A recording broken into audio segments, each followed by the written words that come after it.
Did you ever play Facebook Tetris in high school?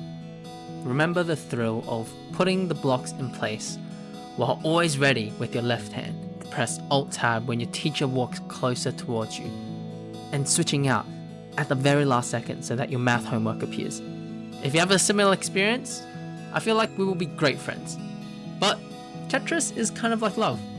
You gotta figure out all these emotions, personalities, and life situations coming at you. And you want to find out how they fit together without making a complete mess.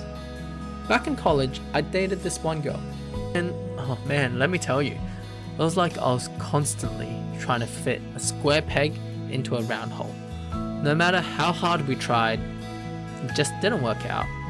Schedules, our priorities, or even what we wanted for dinner, we couldn't figure any of that out. It was like trying to jam that zigzag piece into a straight line, and it just wasn't happening. So the first point that I learned was, don't force the fit. In love, you can't really force things to work if they're not meant to be. You know, in Tetris, when you try to shove the wrong piece in the wrong spot and everything piles up, that's kind of what happens when you try to make a relationship work without any real connection or compatibility.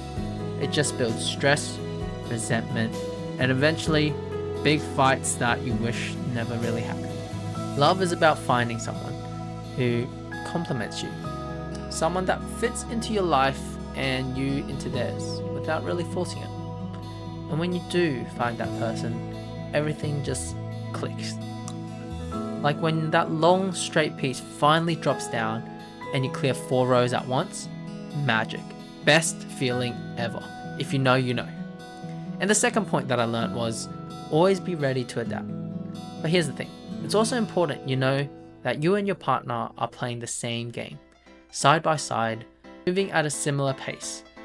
If one person's constantly ahead, trying to stack pieces faster, it's gonna leave the other person scrambling to catch up. And that's pretty tiring. Think of it like this. If you're in a relationship where your beliefs, values, or life goals don't line up, it can feel like one person's dragging another along. And when it comes to love, especially with big things like beliefs, religion, or future goals, it's important that you're walking parallel, side by side.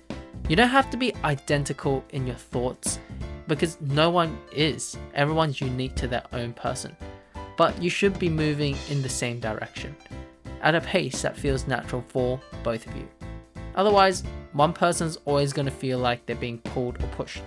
And that's a recipe for burnt out. Just like when your Tetris pieces stack way too high and you're out of moves. So love is about balancing each other out, making sure you're both in the same game and adapting to the pieces life throws at you together. And the third point is, enjoy the game. Here's the thing about love. It's meant to be fun.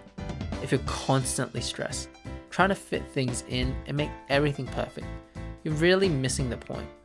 Love isn't about winning. It's about enjoying the game and enjoying the process. Sure, there are challenges that comes, but that's part of love and that's part of life. And that's what makes life fun. I used to think love was supposed to be easy, but love takes real work. And that's okay.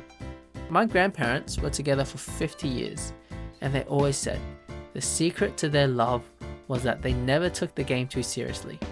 They made mistakes, they laughed at them, and laughing is a great way to interact and enjoy things. And they kept playing. If you like this video, you might like my other videos about how I stopped procrastinating.